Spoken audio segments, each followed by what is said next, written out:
The broadcast is now starting. All attendees are in listen-only mode.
Wow. That was some pretty powerful music by Gloria Estefan, and as a matter of fact, she's one of my favorite singers and one of my favorite songs. And today we are going to take her advice and try to reach a little higher, because today we're going to do something that we've never done before, and it's kind of like an experiment. And of course, you don't have to participate in it like COVID lab rats, but you do have to understand something about a test if you are going to take it, called the USMLE Step 1. Whoops. We're going to attack it today in a way that it's never been attacked before. But first, we're going to finish off our tremendously long journey of 11 webinars. Today's our 11th and final webinar on what we called the GU system. That included upper and lower urinary tract, male genital system, female genital system, ovary, breast, placenta, and a big lab, which we did 2 days ago. But now we're going to finish it up maybe just in the first hour with breast lab, breast virtual histopathology lab. Okay, I may talk a little bit longer now than I usually do before, otherwise I'd start right away. But in the first half, we're going to look at all these slides briefly, a minute or so, and talk about the salient features of the breast and the tumors and the malignant tumors, which are the #1 malignancy in women. Okay, that's pretty simple and easy and actually fun too. But I have to try to explain something briefly about what we're going to do in the second half. Because I've never done it before purely online. I used to do it regularly when I taught in the auditorium at the American Medical School in Puerto Rico, American approved medical school. And we called it the choo-choo train, but I think we could call it the USMLE Step 1 attack. Now, here's why we're going to do this. I'm sure that many, hopefully very many of you, just want to learn pathology, but I know that's not the case. I all know you are embarking on medical careers, and probably the majority, or if not many of you at least, are in medical school, and maybe you want this or need this, or maybe you heard that it's pretty good. Well, my course, which is now in its 12th year, has been designed to help second-year medical students, which I myself was once, and I want to share it. I do it free, and I do it because it's fun, and I do it because I'm sort of retired at this old age of 74, and I really don't want to screw around in medical schools or dance in auditoriums anymore. I'm getting kind of old, so I just want to sit in my rocker chair here and tell you about the things I've been telling you at an American Improved, USMLE certified medical school. Okay. The people who take the USMLE Step 1 exam, which basically used to be called Part 1 or Basic Science or the first 2 years of medical schools, depended a lot on classroom, and it still does. I do surveys every now and then, and the students say that probably 95+% of the material that was on their most important and most difficult exam, Step 1, was from the classroom. And now I think I figured out a way to do something better than the classroom. We do it with high quality movies and videos and webinars online. Now, maybe some of you are afraid of it already. Maybe some of you have bought a lot of these little books that say that we are high yield. Well, you know, maybe they are, or maybe it's bullshit. But anyway, almost all of the USMLE Step 1 questions start out with clinical scenarios, something I call CCPP, the Classical Clinical Patient Education. So every single disease that we've discussed here will start out with a classical presentation, straightforward, not too tricky, as a matter of fact. However, please listen to this part. In order to get the clinical scenario understood well, in other words, in order to get the question correct, you have to know something, a bit of information, which I cover pretty much, or I think I do, but there are a few things I'm surprised about.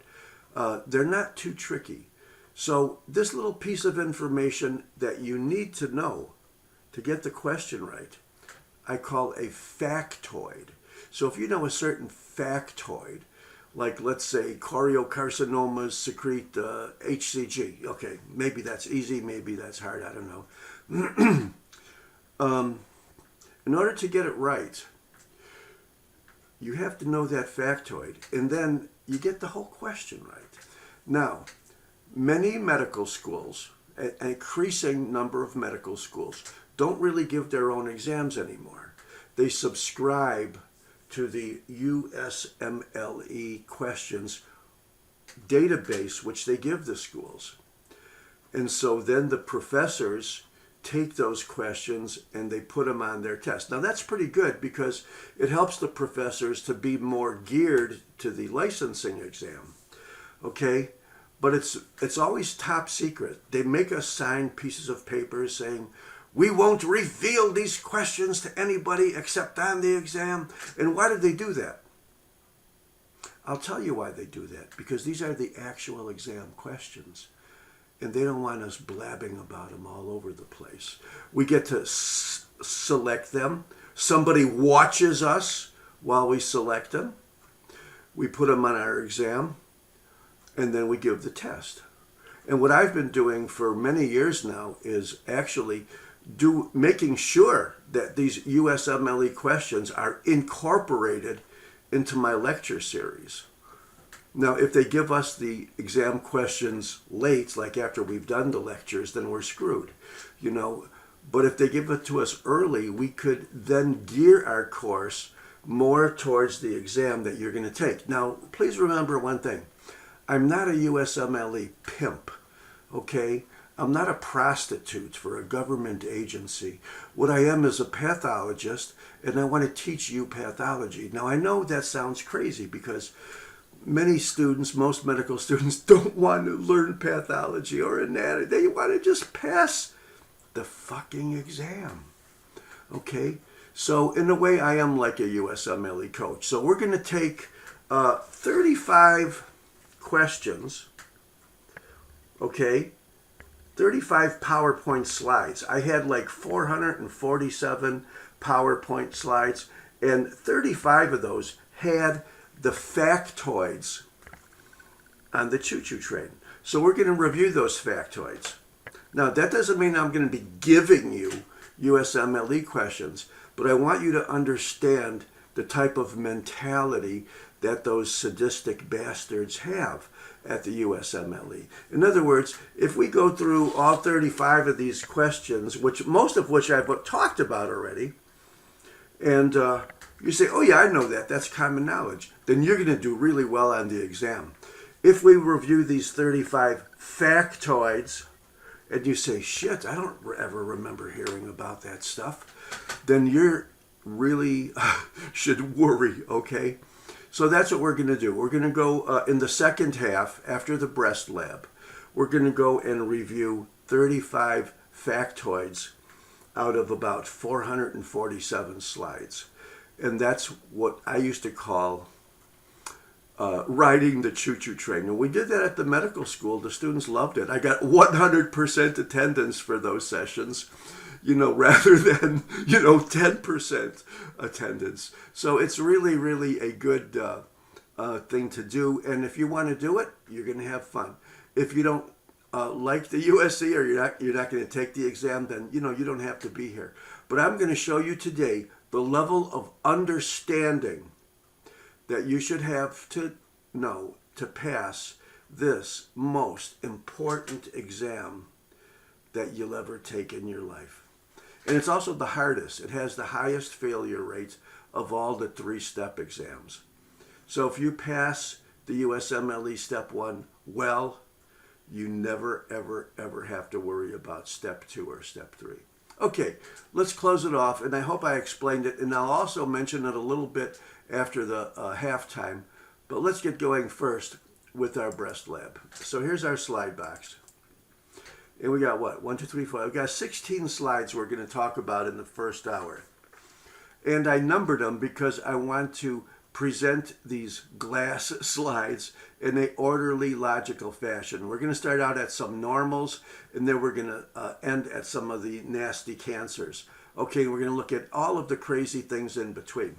So I guess we could say that this is a good place to start, the one I called 1, and then normal 1. There's going to be 3 or 4 different types of normal breasts from a microscopic point of view under our microscope.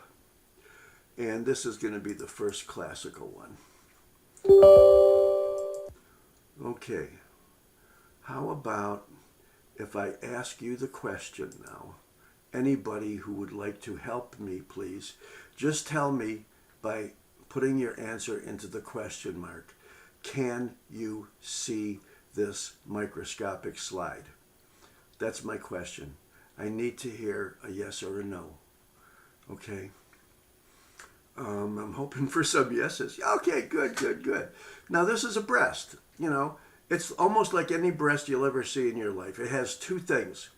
It has this pink stroma, connective tissue. It has fat. Some of them have a really lot of fat. These are these white lobules, these white areas, I'm sorry.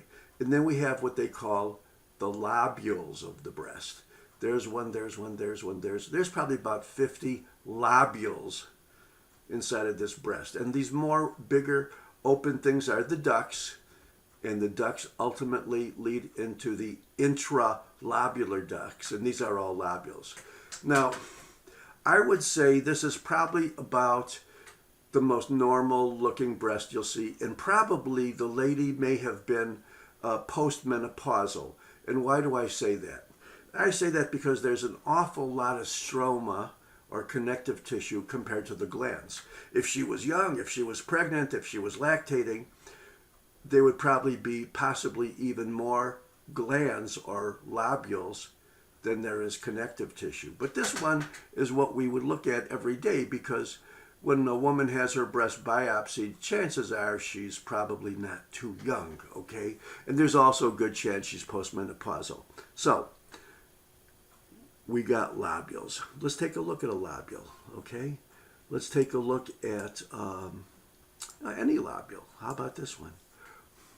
You can see you got your acini within the lobule. This lobule has what cross-section through maybe, 30 or 40 acini. And you got a bigger thing that looks like a duct. It looks like it's right outside the lobule, but it could be coming in from an intralobular duct. And you can see in these classical acini, or alveoli, if you want to call them, you have both epithelial cells, or mostly epithelial cells, and then these smaller cells, like you see here and probably here and probably here, what they call the myoepithelial cells. Okay, that's normal histology of a breast. It's a woman, there's a little bit of secretion, she may be premenopausal, but with all of this connective tissue, I can tell you she's probably not too young. Now, if she was under the influence of a lot of estrogen, these would probably be more lobules and glands within this breast biopsy, rather than maybe 20 or 30% of the cross-sectional area. Maybe it's 50 or 60. Okay, blink your eyes and pretend your brain is your iPhone camera. And now we're going to go to another type of normal breast. And that'll be something I called normal 2.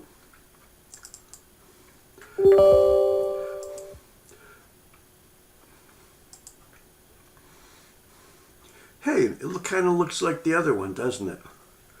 You got maybe a little more fat, these little white spaces. You got less connective tissue than we had on the other one, and you have more and perhaps bigger lobules. I say this woman probably has a higher estrogen level than the last slide that we saw.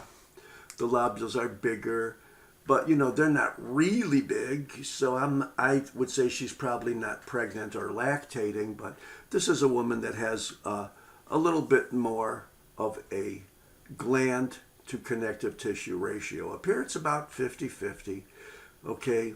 And there's a duct over here, and there's a duct over here, and there's a interlobular duct over here. And we could take a look at the ducts if we want, or maybe we could even look at this, because it has both a good-sized duct and a lot of little acini or alveoli at the periphery of the lobule. So let's just take a little peek again and see what we want to say about it. There's a duct. Here's a maybe 20 or 30 acini around it. The acini have the epithelial cells. And you know what? I'm going to try to find a classical myoepithelial cell for you also, because sometimes they're hard to differentiate from the epithelial cells. There's a myoepithelial cell right there. There's probably one over there.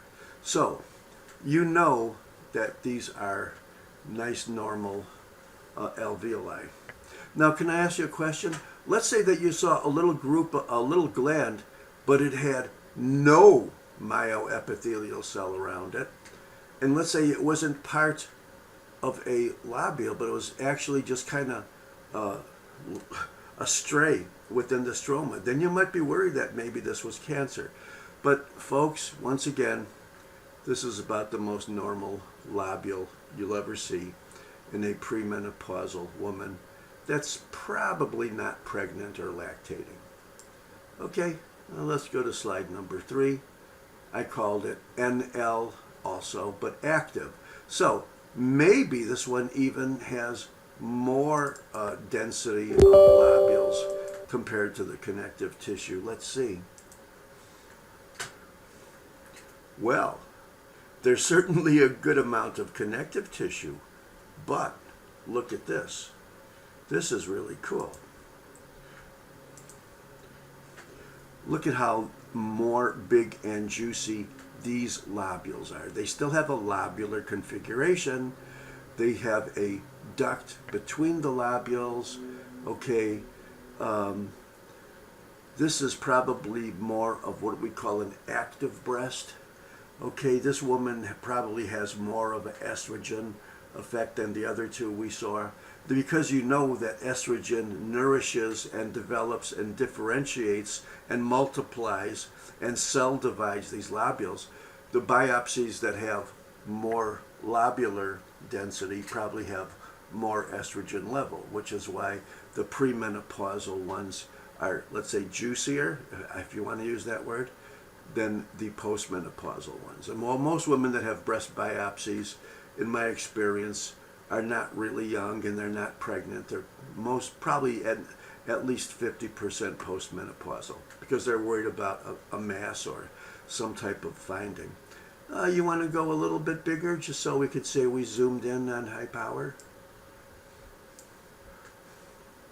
There we go. There's a interlobular duct. Here's a big lobule that has acini. And here, I'll tell you right now, even though we're not getting into the cancers yet, most of the cancers of the breast do not arise from the lobules. They arise from the ducts. So most of the cancers of the breast are ductal, intraductal, and infiltrating ductal carcinomas. They do have lobular carcinomas as well, and they have their own special features, but they're not as common as the ductal. So when a woman says she has breast cancer, most likely it's have been a ductal cancer. Good, we're moving along pretty nice. This one doesn't, oh, this one does say NL. And you're going to really like this one because it says LAC after it. Hey, just out of curiosity, can I ask you, can you read the LAC that the arrow is pointing to? I need to know that answer right now, because if you can, then you're going to be able to appreciate the fine details of the microscopic slide as well. Okay, I have a couple yeses, but I think that was from my previous question. So I'm hoping I can get another yes soon, which I'll keep looking at. So this one is called normal, but LAC. Okay. Oh my God, it's almost all lobules. There's hardly any connective tissue at all. So this woman is not only under a high influence of estrogen, but she's probably pregnant. And in addition, whenever you get a breast biopsy that's almost 100% glandular, perhaps even almost looking like thyroid gland, because there's so much secretion in all of the lobules, you could probably say this is a breast of a lactating woman. And look at all that milk, and look at, there's hardly even that much connective tissue between the lobules. but it still has a lobular configuration, doesn't it?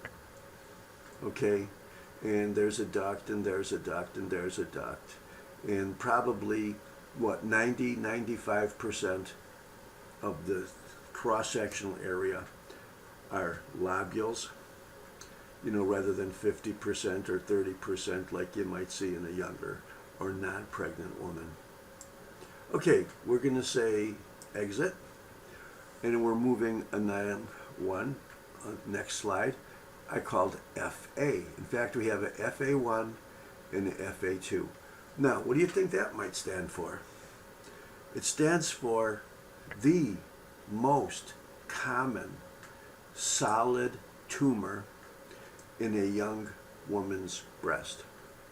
You probably know what that is already, but this is a fibroadenoma.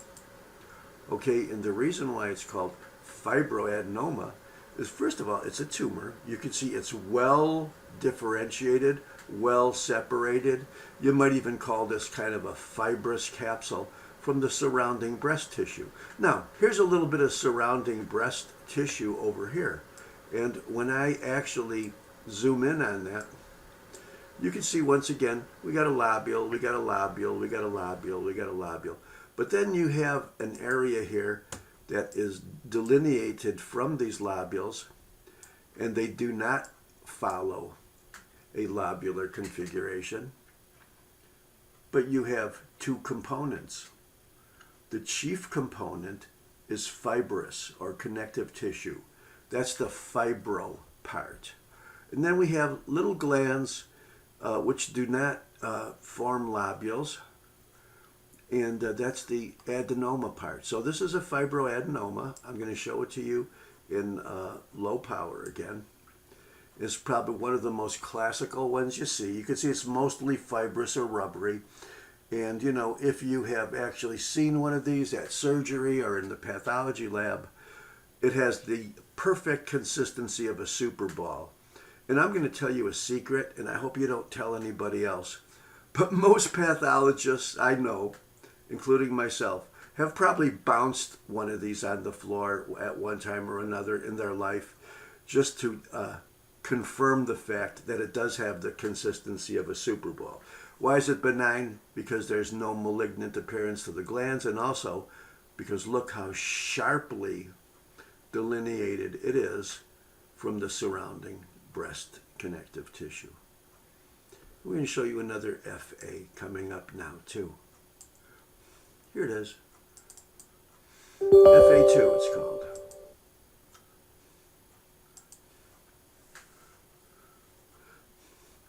Looks pretty much the same as the other one, doesn't it? Only in this case, you don't have much breast tissue around it. You just have kind of a fibrous capsule or pseudocapsule. And once again, it has mostly, 80% fibrous tissue, and then a lot of these little sort of irregular adenal or glandular parts. But even if you were to look at an area like this, and you were feeling malignant one day, and you could say, hey, could these cells be cancer? Remember, if you look at the big picture, this whole thing, once again, is a sharp, very well-defined tumor. Now, knowing that, you might not even want to look at these glands, but let's look at them anyway. So, here we go. Let's take a look at these glands, which you might have been worrying about. You could see they're orderly. All the nuclei are kind of palisaded with each other. They don't merge into another one. They don't invade lymphatics or blood vessels. This is a fibroadenoma. Now, fibroadenomas, they're benign, they never turn malignant, but it's usually very worrisome to a woman, especially a young woman who can actually feel it or see a well-defined mass on mammography. But if you were not to do anything about it, if you were 100% sure of the diagnosis, if you did not want to do anything about it, eventually with age, these would become more fibrotic and even calcify. So when you have an elderly woman that has a very well densely calcified, well delineated nodule, most likely it's a fibroadenoma that she's had all her life. Now, is this one older than the previous one? I would say probably yes, because take a look at the fibrous tissue. It's more dense, it's more red.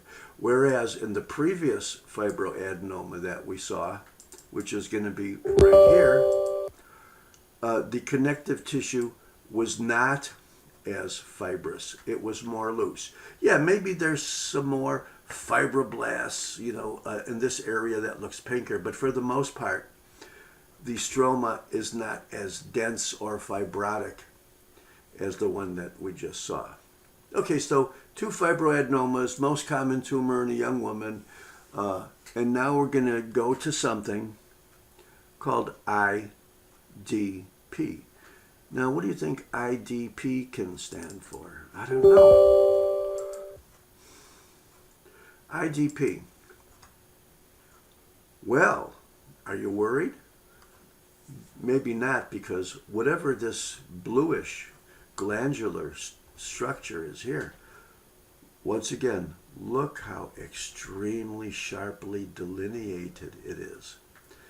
In fact, what if I told you that this whole circular thing is a large duct?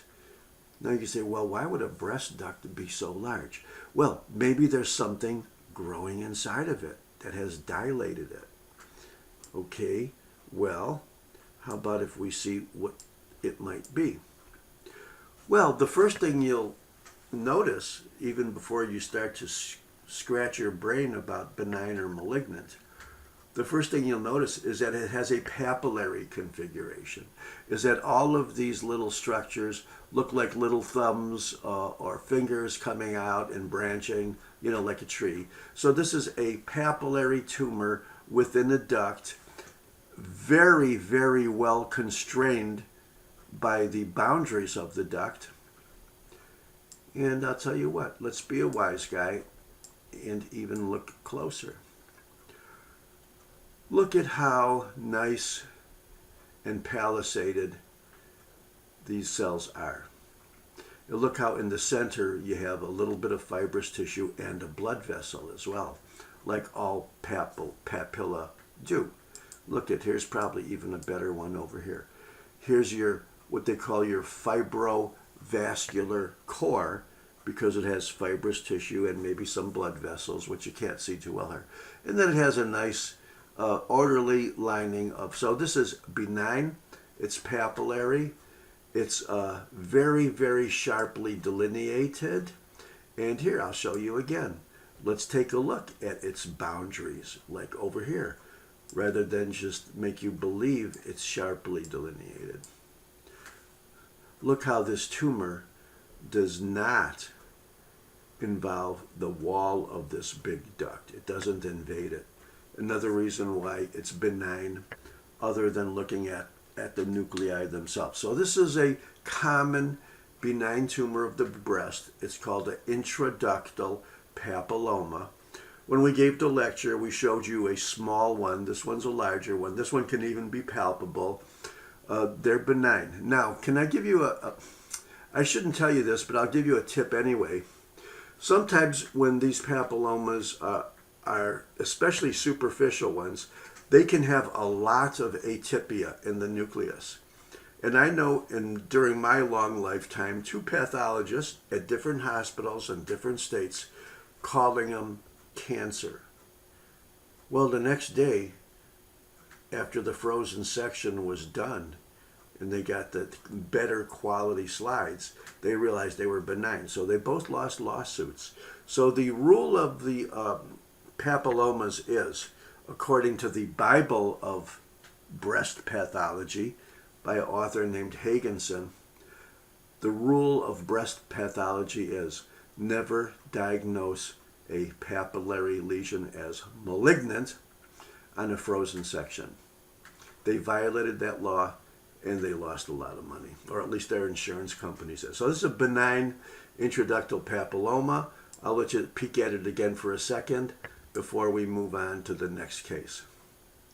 There you go. And the next case is something that I called number 8th slide. Is something I called epith-hype. Well, you think that's short for epithelial hyperplasia?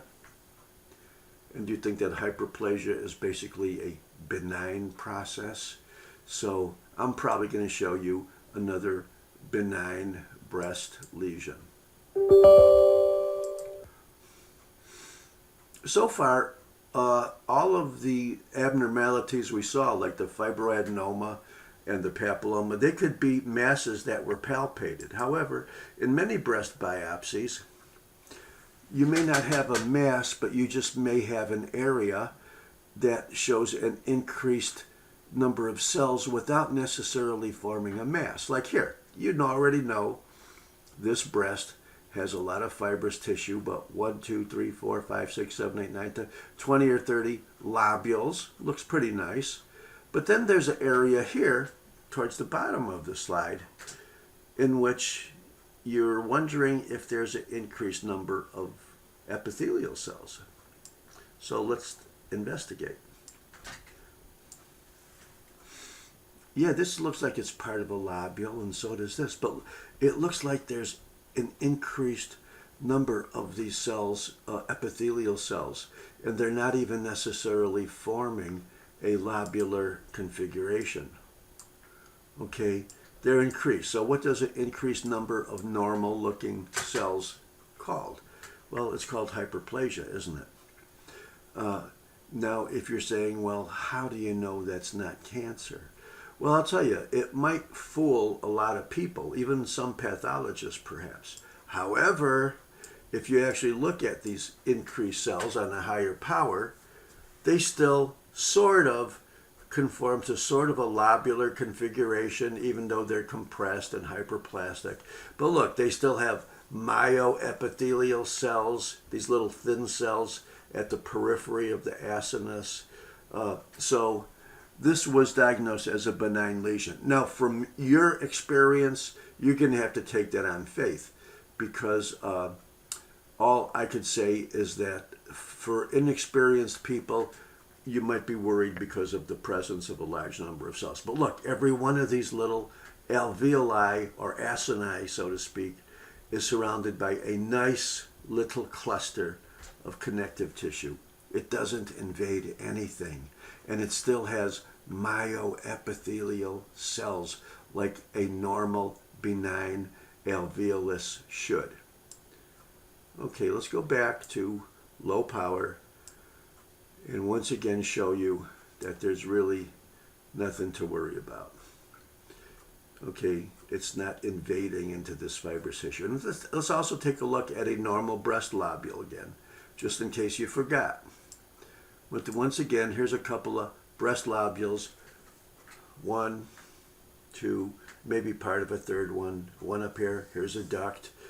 This is a interlobular duct because it's between the lobules.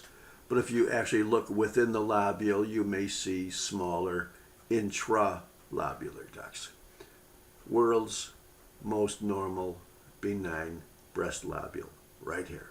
Okay, exit. And now we're going to go to something I called fat neck. Now, that doesn't mean it has a fat neck like I do, especially when I wear this nice, comfortable, sort of a turtleneck sweatshirt. This is going to be something called fat necrosis. Well, what is fat necrosis? Fat necrosis is necrosis of fat. You might not believe right away this is breast because you don't really see lobules. Oh, maybe you might see a couple up here. But what you're seeing are fibrous tissue and fat, and then something like this, you know, these little clusters of cells that looks like they have clear spaces, and maybe they're clear because it's fat. Just like up here, you know this is fat. But maybe these clear spaces here are also due to fat. So let's investigate. what do we actually have here? Well, you have fibrous tissue, you have part of a breast duct over there, and then, oh my God, you see a lot of these cells, 1, 2, 3, 4, 5, 6. You see many of these cells are cells that have a granular, refractile, orangish kind of red cytoplasm. They looked exactly like pigmented hemosiderin macrophages. In fact, that's exactly what they are. They're hemosiderin macrophages. Now, why would you have hemosiderin macrophages?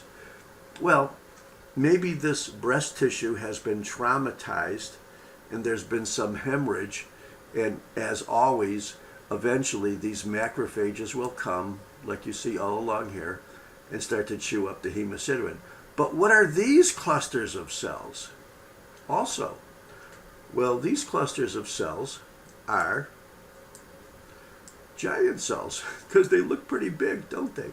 And the reason why they look pretty big is because they have multiple nuclei within their cytoplasmic mass. Okay, these are multinucleated macrophages. The pathologists call them multinucleated histiocytes. And look, here's one that has hemorrhage, but these are all cells, and a lot of them have big vacuoles inside of them because these are the cells that have come in to chew up and clean up the fat and the blood pigment hemosiderin. These are the two classical features microscopically of fat necrosis. Why would fat become necrotic? Well, maybe it was traumatized.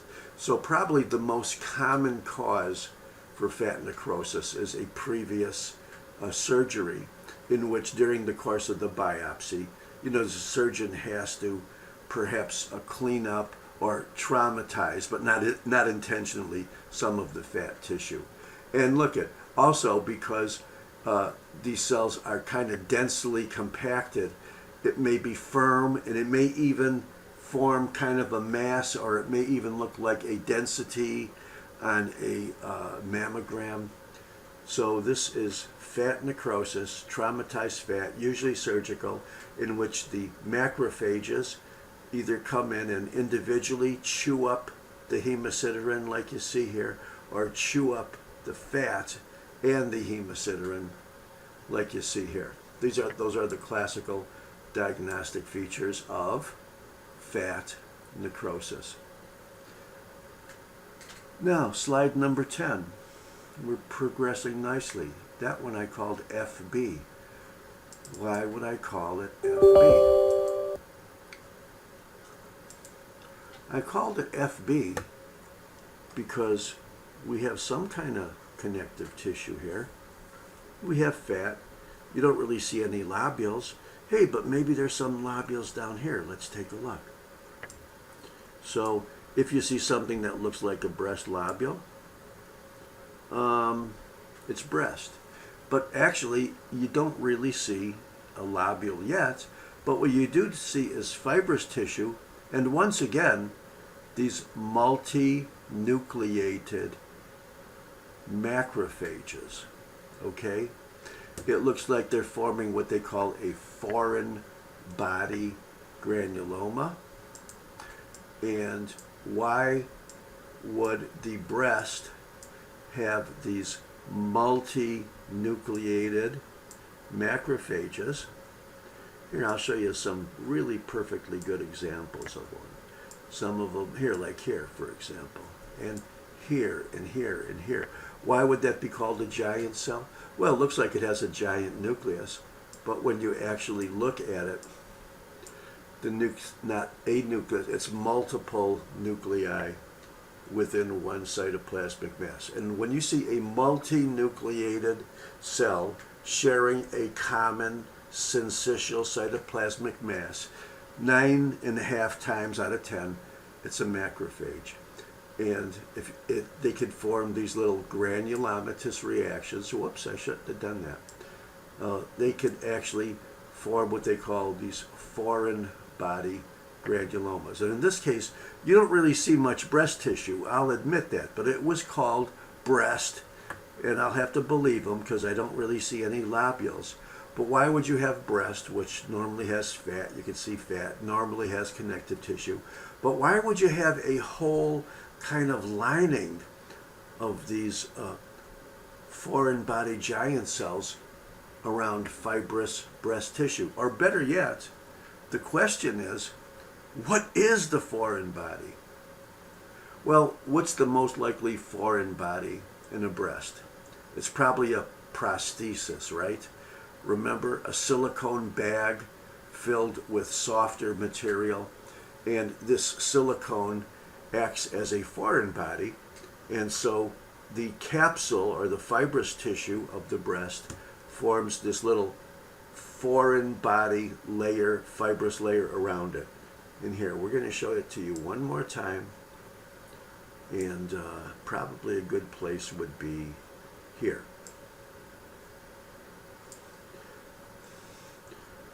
Foreign body granuloma, foreign body granuloma. If there's a lot of space within it, maybe whatever was in that material has dissolved. Maybe this was a prosthesis rupture and some of the silicone escaped, or maybe something else. But look, this is a little fibrous capsule with foreign body reaction.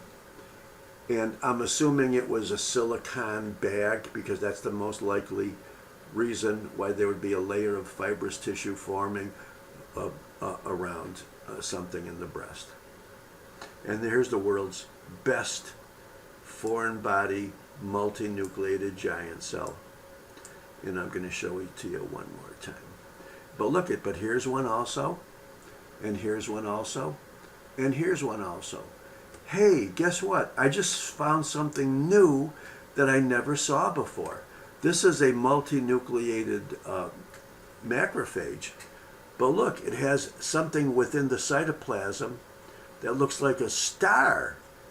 These are called asteroid bodies, and some of the granulomas, including the foreign body granulomas, have what they call these asteroid bodies.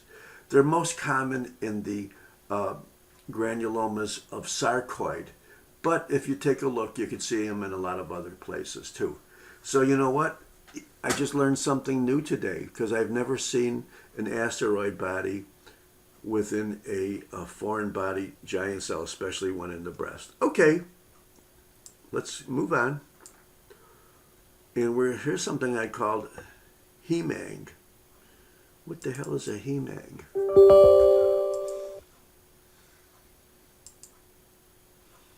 Well, I don't know. Would you believe me if I told you this was breast? Well, you might not believe me. You know there's a bunch of hemorrhage in the breast. You know there's a bunch of fibrous tissue. But do we have lobules? Hold on, maybe this is a lobule up here, so I could prove to you that it's really breast. Oh yeah, it's a lobule. It's like every other lobule we've ever seen. So you know this is breast tissue.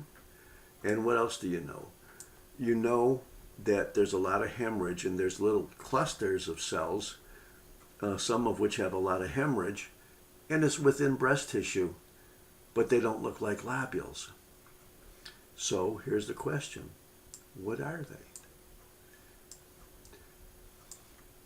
Maybe this was palpable, maybe it was picked up on a mammogram, but you could see that many of the cells that comprise these little lumpy hemorrhagic islands, many of these cells have tiny lumens, and there's blood cells in a lot of these lumens. So maybe this is a tumor of blood vessels. Maybe this is a tumor of endothelial cells. And it actually is. It's called a hemangioma. It's a benign tumor. And if you doubted that these were endothelial cells, even though you see blood cells in many of them, if not most of the spaces, if you doubted that these are endothelial cells, you could stain it for a protein that you know endothelial cells classically make, especially benign endothelial cells. and that's called factor VIII. Remember when we talked about coagulation and everything, we said that factor VIII, one of the big places where it's made is in endothelial cells. So this is a benign hemangioma. Here's a large vascular space, but most of them are small. And in some areas, you might not see any vascular spaces or blood cells at all, so you would have to stain it to make sure that it's really an endothelial cell. And here's a cluster here, here's a cluster here, here's a big vascular space. Not only do you have blood within these in large spaces and small spaces, but perhaps there's even been some of these that have ruptured blood into the surrounding fibrous tissue. And let's see if I could verify that claim.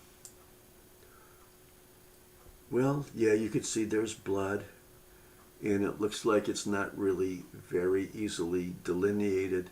So some of this hemorrhage might eventually be picked up once again by hemosiderin macrophages, although I don't see many now. So let's see if we could find a few where you could actually see the blood pigment. No, I don't. So I'm not going to pretend like I do. But this is a classical appearance of a benign hemangioma. Now, do hemangiomas occur in the breast? Well, ladies and gentlemen, hemangiomas occur wherever there are blood vessels. And that's pretty much every millimeter of your body, isn't it? Okay, so let's quit with the jokes and move on to the next slide, which I called gyneco. Now, gynecomastia is a condition where male breast tissue is enlarged. So if you've seen a man on the beach that looks like he has boobs, but he's really a man, he probably has gynecomastia. The ultimate cause of gynecomastia, or men with big boobs, would be some type of estrogenic effect that man has. Some drugs increase the estrogenic effect. For example, like maybe you've probably heard of digitalis doing it, or marijuana. Sometimes he may have a tumor, or he may be on estrogens for other reason. You know, maybe he's a transsexual gender, one of these people. Okay, but you could see in the male breast, you have ducts, you have a lot of fibrous tissue, but what is the one thing that a man with enlarged breasts does not have? He doesn't have lobules, does he? So the estrogen has proliferated his ducts. The estrogen may have even been secondarily responsible for the increased fibrous tissue if there's increased ducts. But the one thing that the estrogen cannot do in a male is to develop lobules.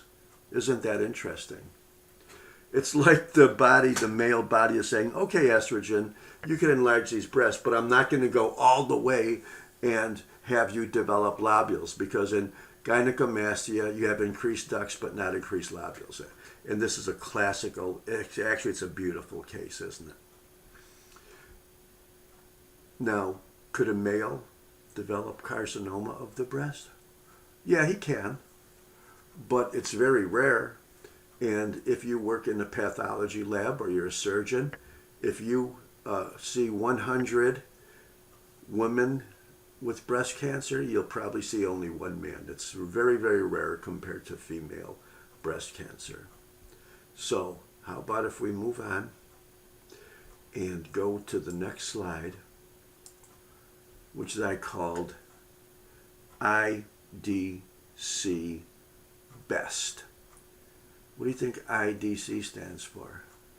How about the most common type of breast cancer, which is probably going to be 90% of your pathology reports, is going to be called intra-infiltrating ductal carcinoma. So let's see if this is an infiltrating ductal carcinoma. Oh my God, yes it is. Do you see any normal lobules here? No. It's all tumor. There's a lot of fibrous tissue. the breast cancers are often called scarous because scarous, like the word cirrhosis, means scarring. Some people say that they evoke the production of more fibrous tissue. And some people say if you infiltrate into the connective tissue, it becomes firmer with additional fibrosis. So this is a classical infiltrating ductal carcinoma. Here's fat, here's fibrous tissue, here's the tumor. The tumor is not well defined, and look how it kind of streams off into the connective tissue. Here, but let me show you something else, because I had a hard time finding a intraductal carcinoma. Here's a duct that is filled up with cancer cells. If it was only this, you might call it intraductal carcinoma. However, look, it also streams off or infiltrates into the surroundings. These are about 20 nests of tumor cells here. Here's a here, they come out to over here. So even though this was called infiltrating ductal carcinoma, there's a residual area of intraductal carcinoma. If it was only intraductal, then you have an excellent prognosis. Once it infiltrates, the prognosis could be dismal. Okay, now is there anything else we want to see on this page or on this slide? No, but how would you describe the pattern of infiltration? Well, some of it looks linear, some of them look like little nests, some of them are hardly more than individual cells. Hey, take a look at these. I'm going to show you an area where the infiltrating cells are only sometimes a nest of 2 or 3 or 1 cell, like over here, for example. There's a cancer cell, there's 3, there's about 3 or 4, there's 3, that's probably 1. Okay, this is very, very nasty. Okay. Okay, so let's move on. This is going to be, in fact, of all the breast slides that we have shown you so far today, this is going to be the classical cancer that might be palpable, and you would see when a surgeon biopsies it. Or perhaps once you would give him this diagnosis, a very easy diagnosis, he might do the mastectomy, he might take out many lymph nodes, or perhaps the only most likely lymph node where it would drain to first, which is called the sentinel lymph node. But it's all his choice. A fewer lymph nodes he takes out, the less likely that woman might have a lymphedema. Okay, so let's go to another slide. We're almost at the end. And I call this one IDC tough. Well, remember I told you that this case here was so easy even a 3rd grader can diagnose us. I called this one tough because I'll tell you, I had to look at this very hard before I was convinced it was cancer. Okay, I think you could see a lot of fibrous tissue here. I think you could see some fat. Perhaps there's even a couple of lobules left. Here, let's take a look at a lobule just to prove to you that this is breast tissue. Yeah, look, there's a lobule. That's probably part of a lobule. But I don't see as obvious of a cancer as we saw in the last slide. Now, somebody labeled this infiltrating ductal, but I think you have to look very, very hard at the fibrous tissue.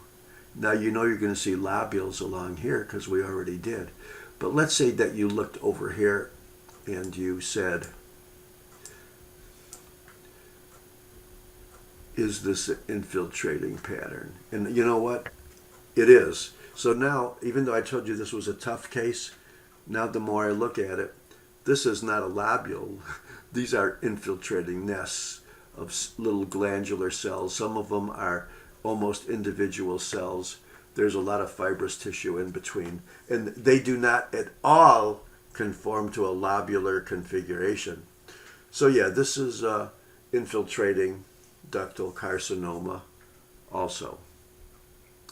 So let's go to the next one. And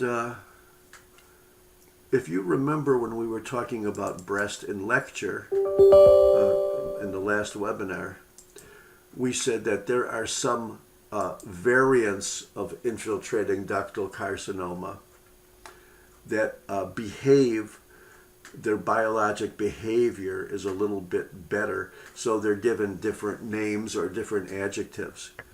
And this is a infiltrating ductal carcinoma also, but you can see it looks a little bit more well defined and less wildly infiltrative as the last one we saw. But what's all this white stuff in it? Okay, hold on. So you can see here it's pretty well defined, but here are your little nests of cells. But they're surrounded by a bunch of grayish white material. It doesn't look like fat. It doesn't look like hemorrhage. This is mucin. This is an adenocarcinoma of the breast that makes mucin. So you could call it a mucinous carcinoma. But the most common name for it would be a colloid carcinoma. And it's generally more likely to be in a more elderly woman. And it's generally not probably going to spread as early or as aggressively as the other infiltrating ductals that we saw. And why is that? I don't know. But what I think is that if these tumor cells are differentiated enough to make mucin, then they're probably going to behave in a more civilized fashion, even though they are cancer. So this is a colloid carcinoma, also an infiltrating ductal carcinoma. Remember, we told you that another type of less aggressive infiltrating ductal carcinoma was called a medullary carcinoma. Remember, we also told you that there's a tubular carcinoma that has a much better behavior. And if it has a much better behavior, it may be a little bit more difficult to diagnose because they might not look so wild.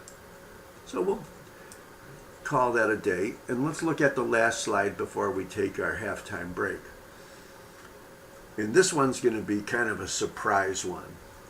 I called this one PD.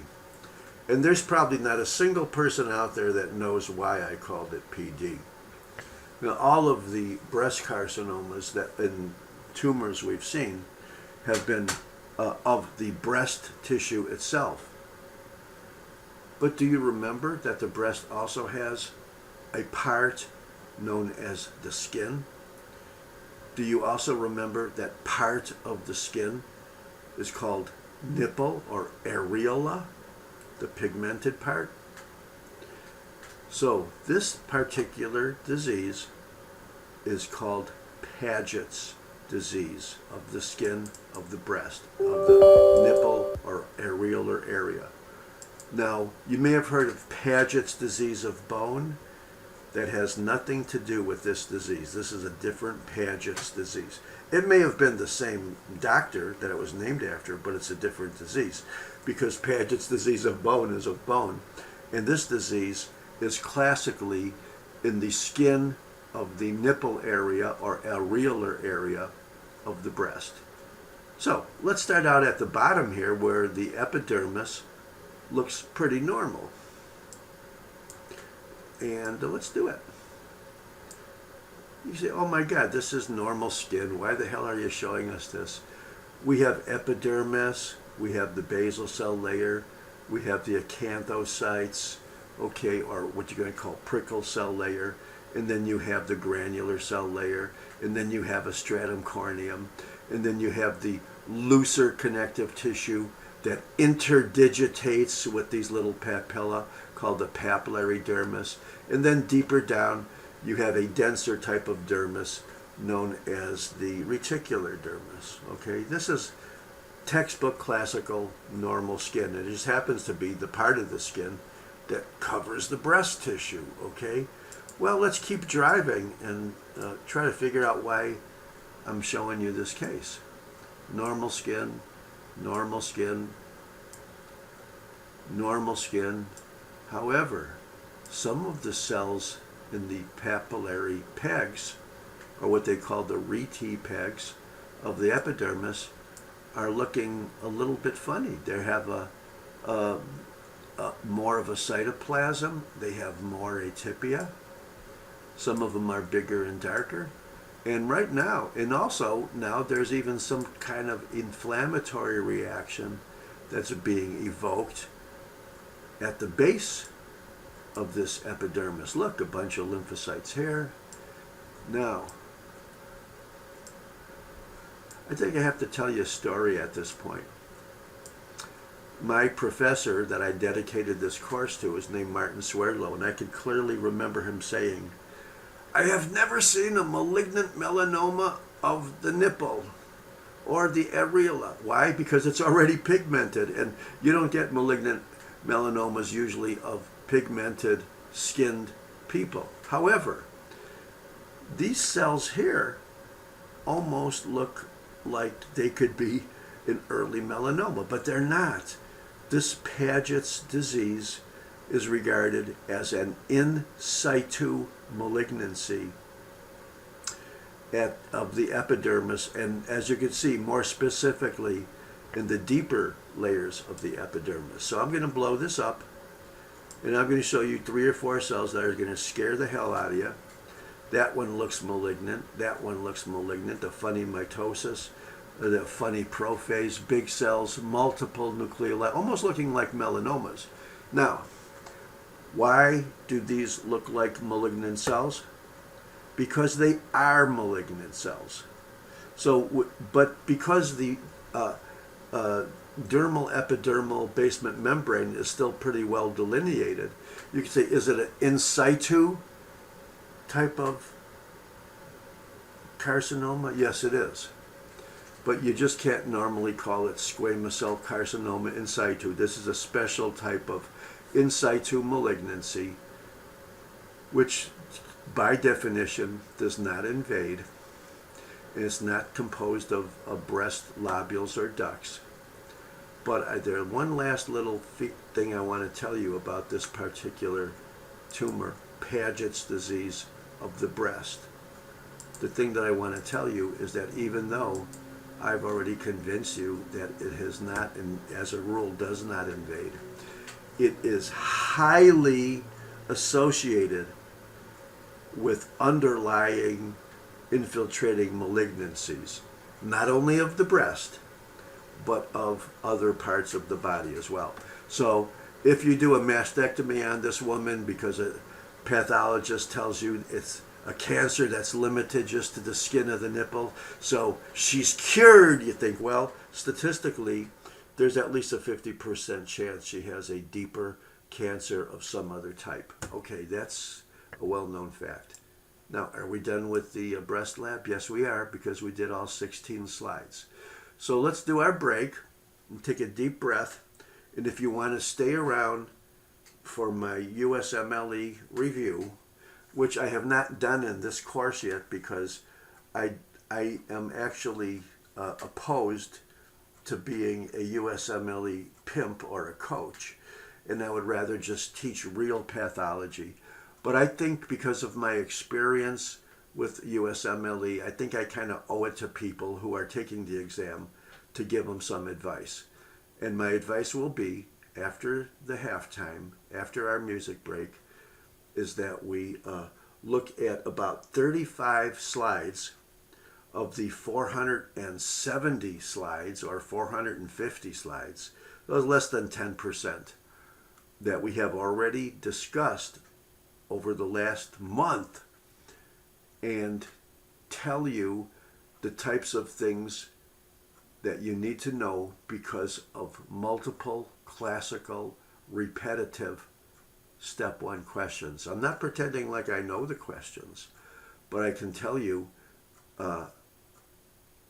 the reason why they do not give these to professors who haven't taken the exam yet is because many of these questions were actually on exams, and they will be on exams repetitively. That's how lazy they are. They never make up new questions every year. They just rely on a big database. So let's close down the slide box, and maybe we'll put up the clock again, or not the guy here with the orange sweatshirt, but the the actual clock. Play 3 more songs, and we'll see you in about 10 minutes.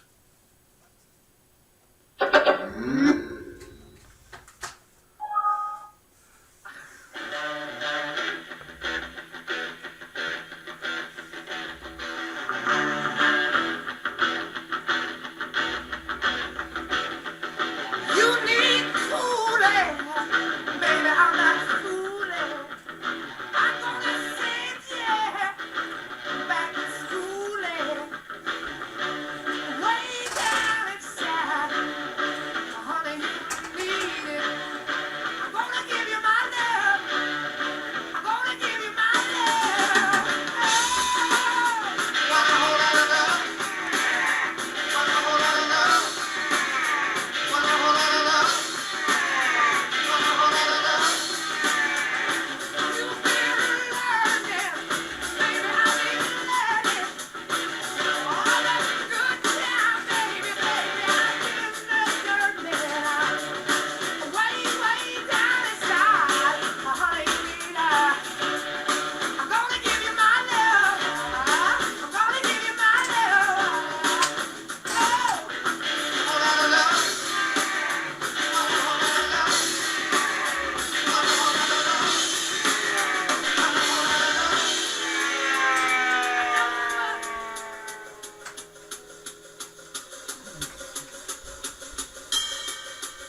at this face, I know the years are showing. Look at this life, I still don't know where it's going. I don't know much, but I know I love you.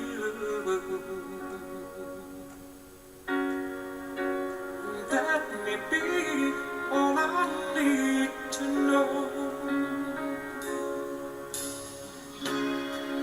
Look at these eyes, they've never seen what matters.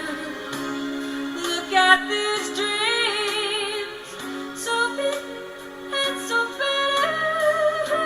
I don't know much, but I know I love you.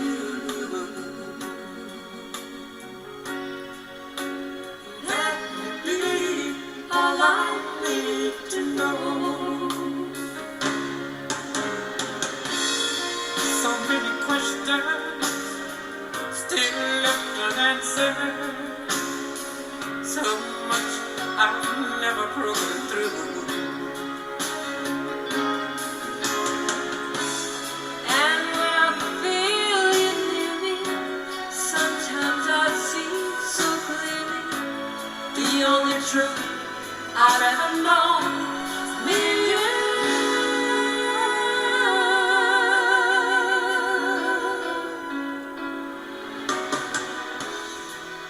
Look at this man, so blessed with inspiration.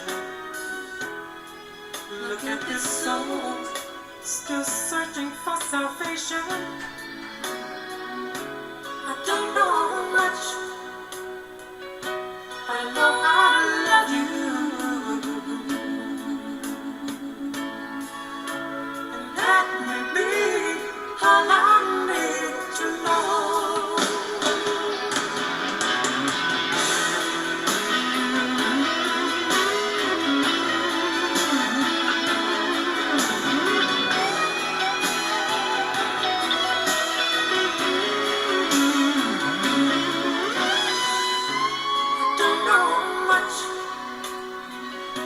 But I know I love you.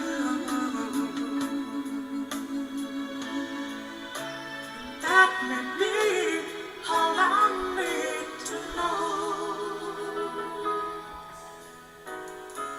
I don't know much, but I know I love you.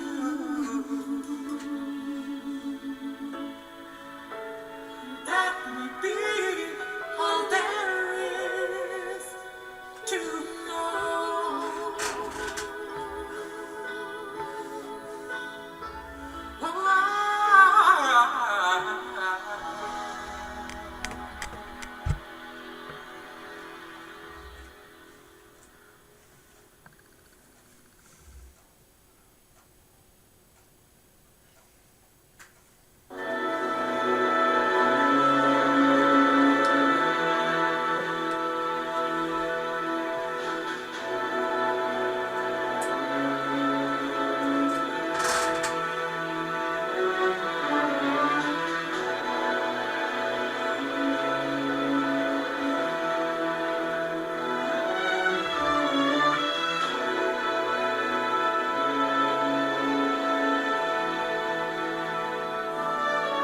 I could stay awake just to hear you breathing. Watch you smile while you are sleeping, while you're far away and dreaming. I could spend my life in this sweet surrender. I could stay lost in this moment forever. Every moment spent with you is a moment I'll treasure. Don't wanna close my eyes, I don't wanna fall asleep, 'cause I miss you, baby, and I don't wanna miss a thing. 'Cause even when I'm dreaming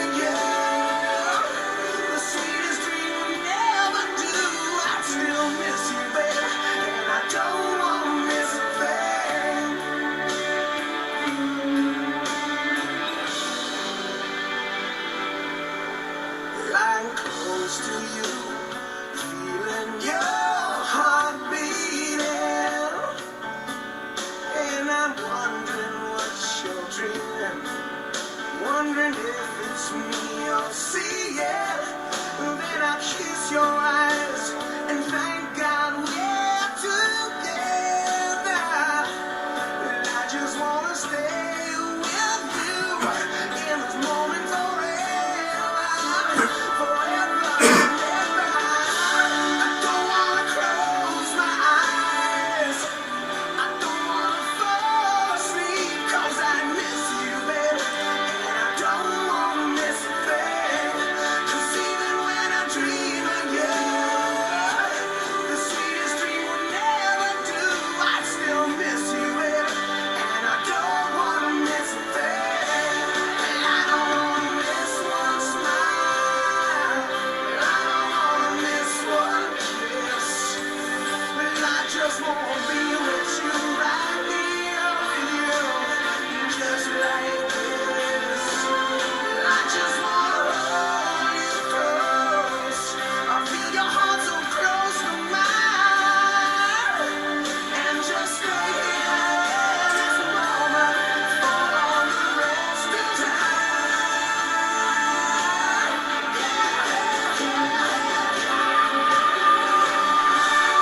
Don't wanna close my eyes. Don't wanna fall asleep 'cause I miss you, baby. And I don't wanna miss a thing.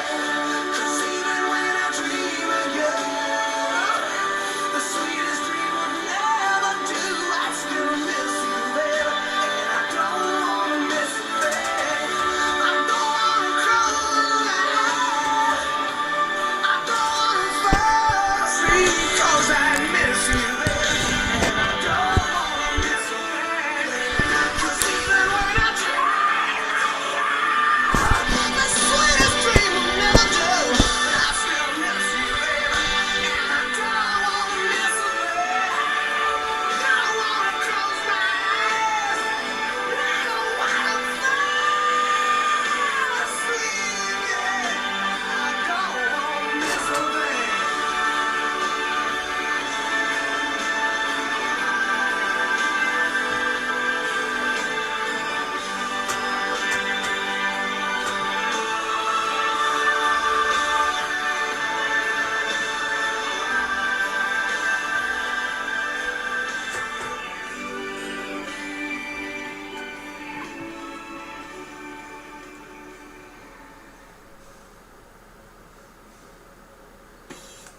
Okay, we're back, and it looks like today all of the songs will be by different classic rock and roll artists. So we got a nice mix today. And this is the second half. And this is the second half. We're going to do something I've never done before. And I think I went into great detail earlier to explain it to you, but I'll review it again. And I thought when I was taking the break here, the best way to explain it. I think it would be a fair assumption if I said that most of you here want to be a doctor. Maybe your cat was sick when you were 3 years old, so you decided you're going to be a doctor. Maybe your uncle was a doctor. Maybe you just want to be a doctor. Or maybe, like me, you don't really want to be a doctor. You don't want to play God. You just want to learn medicine and do something good for the planet, to justify your life. And I know that's part of the reason you're here. But in order to do that, you have to learn medicine. And when you learn medicine, you have to be able to dispense medicine and treatments. And in order to be allowed to dispense medicine and treatments, you have to take a licensing exam. And in the United States, where everybody seems to think there's a lot of money, there are 3 parts to a licensing exam. There's called step 1, which is right here. I'm pointing it with my finger, and now I'm pointing to it with my computer pointer, which is the hardest one. It has a sizable failure rate, depending on a lot of things, but let's just say that it's more than a couple % that classically fail. Okay. And then after a couple more years of medical school, where you put on your white coats and you play doctor in the clinics, you then take an exam called the Step 2, which is more clinical. Step 1 is more what they call basic science, which pathology is, and then clinical is basically when you start playing doctor for a couple of years, and then you graduate from medical school. You take at least 1 year of postgraduate medicine, and you take Step 3, which is the easiest, has the lowest flunk out rate. And then you're a doctor.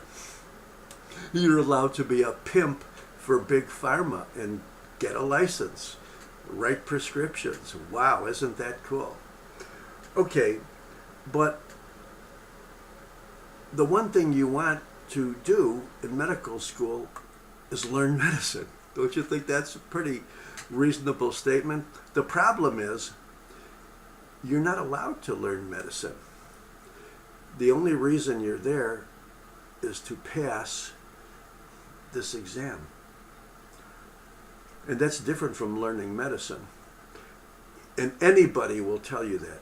So unfortunately, you want to be a doctor, you would love to learn medicine, but instead you have to be a slave, a pimp, a victim of the United States Medical Licensing Board. You take the exam, the U.S. Medical Licensing Exam. Step 1 is what you are all here for, theoretically. So in order to pass that exam, you have to hopefully learn medicine, but more often, in the last 10, 20, 30 years, the curriculums of various medical schools, you know, both overseas as well as United States, have been more trying to fit in to that exam process. So basically, most people take medical school as a coaching course for this big test over here. And that's what I unfortunately had to do also. I mean, I love to teach you how diseases are and how they're formed. You know, that's what pathologists do. But I also have a lot of tips I can offer you. Now, I know you've heard tips from other people. You've heard tips from other students that did well. You read all of these little practice question books. Well, and I would recommend you do that too. I am not a practice book professor. I'm a pathologist. I teach you pathology. But I recommend the practice books, and there's a bunch of them. USMLE World is my favorite one, but you know, there's a bunch of others, and they all claim that they're high yield, and they have questions which are going to be like, but I'm going to give you something better today. I'm going to give you the actual USMLE questions, which have been part of their big database for many, many years, and they filter down to the professors, and then the professors use those questions. Now, all of the questions usually start out with patient presentations, even though it's a basic science exam, right? They're not going to ask you, oh, how many nucleoli are in the cell. They're going to say, a woman comes in with pain in her shoulder and she's a cigarette smoker, you know. So all of these CCPPs, classical clinical patient presentations, ultimately depend on you knowing a little piece of factual information called factoids. So what I do is I incorporate these factoids into all of my